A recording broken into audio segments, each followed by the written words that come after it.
Diangkat dari kisah nyata, cerita akan berfokus pada seorang pemuda bernama Aaron Ralston yang terlihat baru saja meninggalkan hiruk-pikuk perkotaan untuk memulai liburan solonya di hari weekend, tepatnya hari Sabtu. Yang setibanya di lokasi bernama Blue John Canyon, Aaron pun istirahat di dalam mobil bersama dengan para traveler lainnya yang juga mendirikan tenda di tempat tersebut.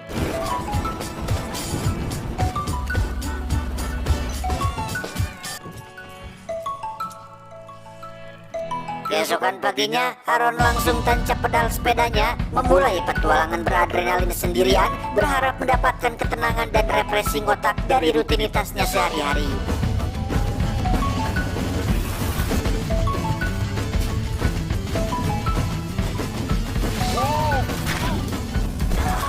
Dan ya, sempat dijuralit, Aaron bukanlah anak manja yang akan pulang atau menangis hanya gara-gara lecet sedikit. Ya, justru malah semakin bersemangat untuk mengeksplorasi Nangarai Tandus di Blue John Canyon ini.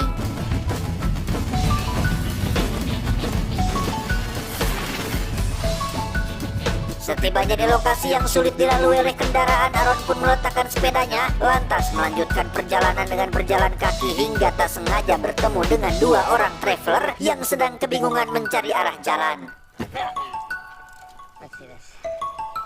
Ada Christy dan Megan. Mereka berdua adalah para traveler baru yang baru pertama kali mengunjungi ngarai ini. Sedangkan Aaron adalah pemuda yang sejak kecil sudah puluhan kali liburan di tempat ini dan mengaku tahu jalan dan titik-titik mana saja yang layak untuk dikunjungi, termasuk lokasi yang sangat instagramable banget untuk kedua wanita cantik ini.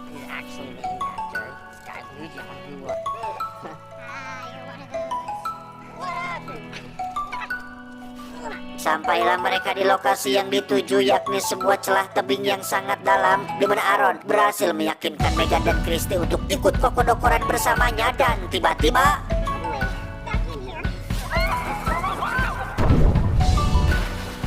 tak lama, Christy pun ikut menyusul, yang ternyata di dasarnya terdapat sumber mata air yang sangat jernih, di mana Megan yang diberitahu bahwa itu sangat aman pun tetap saja takut untuk melakukannya. Namun setelah beberapa waktu berpikir, akhirnya ia menjatuhkan diri juga. Dan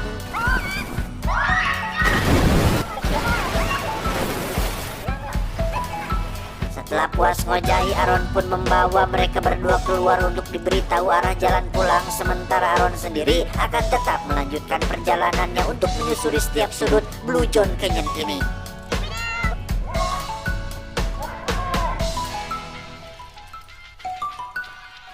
Sendirian, Aaron pun kembali memasuki celah tebing yang sangat sempit dan jarang didatangi oleh orang lain, di mana hobinya ini justru akan menjadi awal petaka dan mimpi buruk yang tak pernah ia bayangkan ketika Aaron tak sengaja terjatuh dengan sebuah batu yang menghimpit tangan kanannya.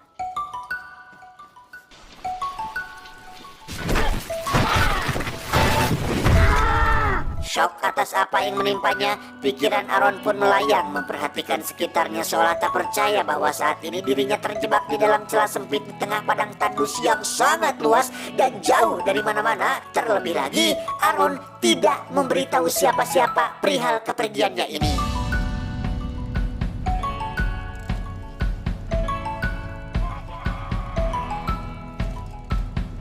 Aaron pun mulai menarik tangannya agar bisa terlepas dari batu besar. Namun berulang kali ia mencoba, nampaknya mustahil untuk bisa melepaskannya dengan mudah.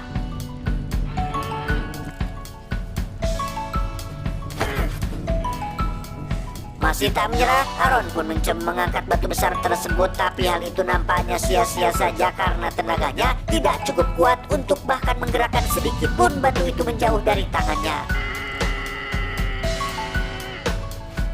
Masih tidak ingin menyerah, Aaron pun membentur-benturkan tubuhnya pada batu tersebut. Namun hal itu masih belum juga berhasil. Sampai akhirnya Aaron pun frustasi sendiri dan berteriak memanggil Megan dan Christy yang mungkin belum jauh dari sana.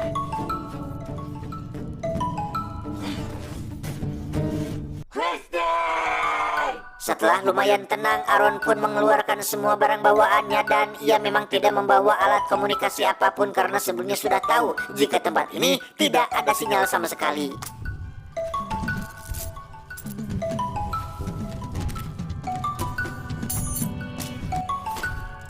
Dengan santai Aaron pun memandangi satu persatu benda yang dibawanya dan pilihannya jatuh pada sebuah pisau serbaguna yang tidak terlalu tajam. Ia mulai mengikis batu tersebut, berharap cara itu berhasil membuat tangan kanannya terlepas.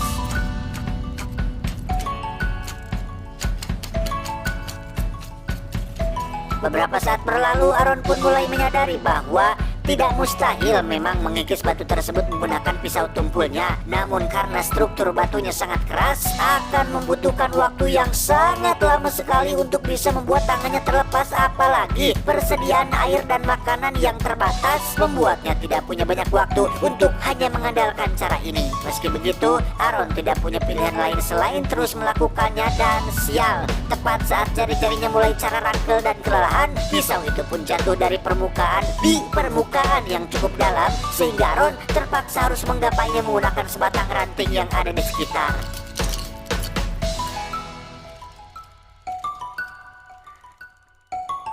Setelah beberapa kali percobaan, Aaron berhasil mendapatkan pisaunya kembali, dan itu cukup membuatnya tertawa bahagia dan sejenak membuatnya lupa jika tangannya masih terhimpit batu besar. Singkat cerita, jam 12 malam di hari Minggu pun tiba. Upayanya menggunakan pisau nampaknya tak kunjung membuahkan hasil, sehingga Aaron mulai memikirkan cara lain yang lebih efektif, yang dengan kecerdasannya yang pernah dapat nilai 10 dalam pelajaran tata boga waktu di SMP, Aaron pun memiliki sebuah ide untuk mengangkat batu tersebut menggunakan tali khusus panjat tebing yang dibawanya, yang karena tubuhnya sudah kelelahan dan tenaganya perlu direhat dan dihemat, Aaron pun memutuskan untuk tidur dulu.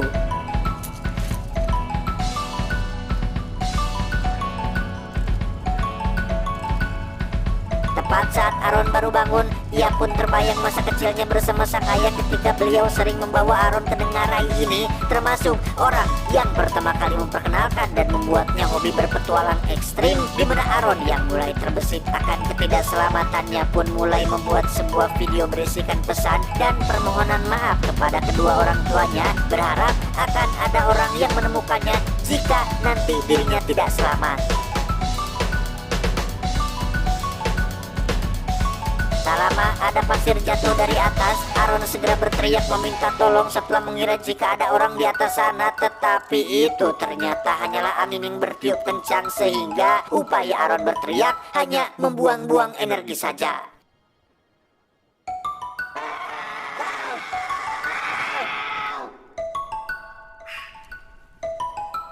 Untuk pertama kali dalam hidupnya, Aaron bisa merasakan betapa bersyukur dan nikmatnya ia memakan sepotong roti terakhir yang dibawanya. Begitupun dengan sisa air yang tinggal tersisa sedikit lagi, sehingga ia mulai terbayang botol minuman dingin yang saat ini sangat diinginkannya.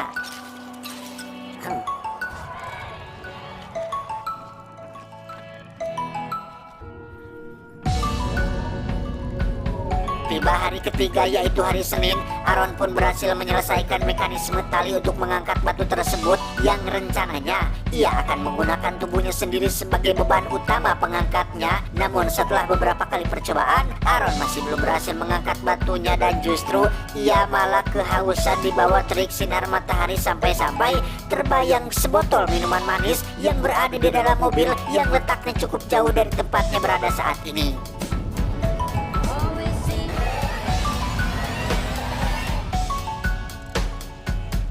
Setelah meminum persediaan air terakhirnya, Aaron pun memasukkan air kencingnya ke dalam botol tersebut untuk jaga-jaga apabila nanti ia benar-benar kehausan. Dan perihal mekanisme tali pengangkat batu ini, ia sebetulnya sadar bahwa dibutuhkan setidaknya 8 orang dengan bobot masing-masing minimal 70 kg untuk bisa membuat batu ini terangkat, sehingga apa yang dilakukannya lagi-lagi hanyalah sebuah kesia-siaan yang akhirnya ia pun menyerah untuk melanjutkannya.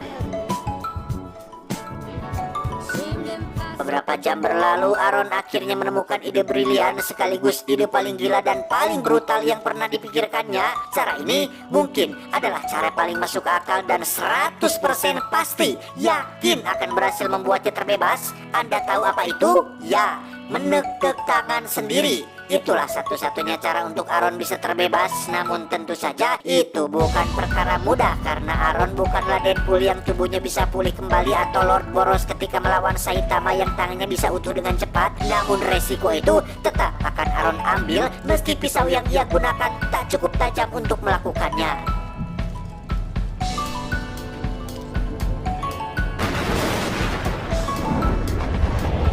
Dan ya, belum juga Aron berhasil melakukannya, muncullah badai hebat disertai hujan lebat yang mengguyur lembah ini, di mana Aron akhirnya terendam air yang masuk memenuhi lubang ini, sehingga kesempatan tersebut dapat ia gunakan untuk mengangkat batu besarnya yang kita tahu sebuah benda akan menjadi lebih ringan ketika berada di dalam air.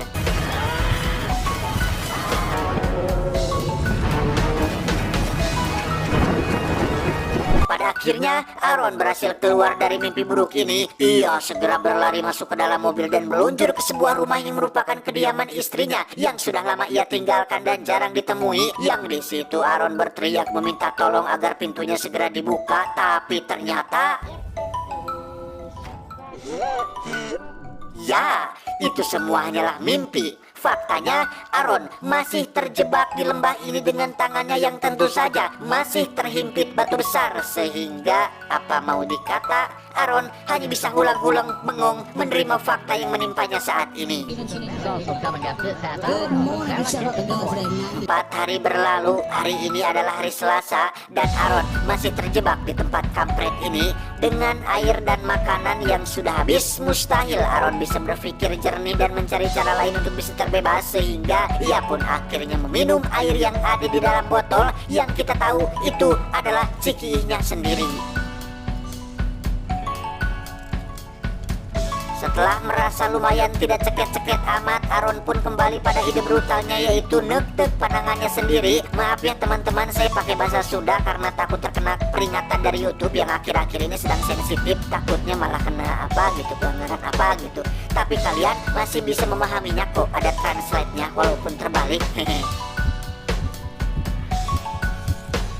Sebelum benar-benar melakukannya, Aron sempat terbayang beberapa orang berharga dalam hidupnya seperti ayah, ibu, istri, keluarga besar, kerabat, ponakan, tukang bajigur, dan teman-teman baiknya yang jarang ia temui. Yang pada akhirnya Aron pun sadar bahwa selama ini ia telah menyia-nyiakan banyak waktunya, jarang mengunjungi atau bahkan untuk sekedar menanyakan kabar mereka semua, terutama istrinya sendiri yang sudah hampir berbulan-bulan ia tidak temui sejak pertengkaran hebat yang terjadi.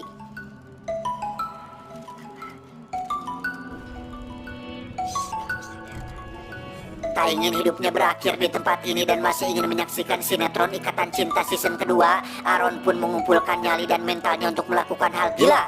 Dan ya, ia akhirnya berhasil melakukannya. Buru-buru mengikat tangannya dengan kain agar tidak terjadi pendarahan hebat, berharap segera mendapat pertolongan medis.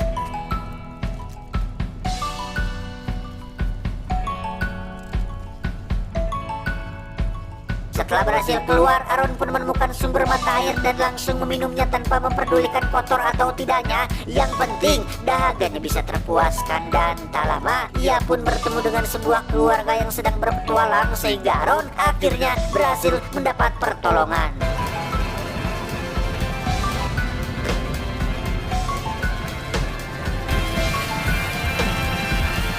Dan ya, ternyata ini semua lagi-lagi hanya sekedar mimpi.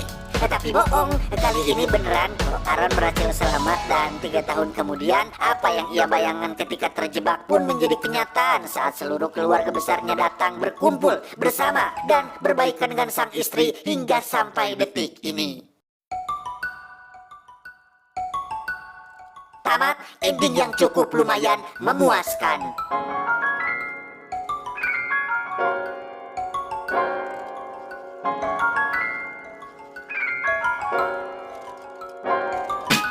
Sekali lagi, ini adalah kisah nyata dan bisa dibayangkan betapa besarnya nyali seorang Aron yang nekat menekuk pandangannya sendiri. Entah apakah kita juga akan melakukannya apabila berada dalam posisi tersebut, saking terdesak, saking stuck, saking frustasinya. Mungkin bisa saja terjadi, tapi mending janganlah amit-amit, Pilihlah hobi yang aman, masih banyak kok hobi atau kegiatan yang aman dan menyenangkan dan tentu saja bermanfaat. Pesan yang bisa kita ambil dari film ini adalah manfaatkanlah luang waktu untuk hal-hal yang bermanfaat. Karena ingat, jika dirimu tidak disibukkan dengan hal-hal yang baik, pasti akan disibukkan dengan hal-hal yang batil. Saya John mewakili jajaran direksi yang bertugas mengucapkan terima kasih dan sampai jumpa di video selanjutnya. Adios. Popok basah jadi Blackpink.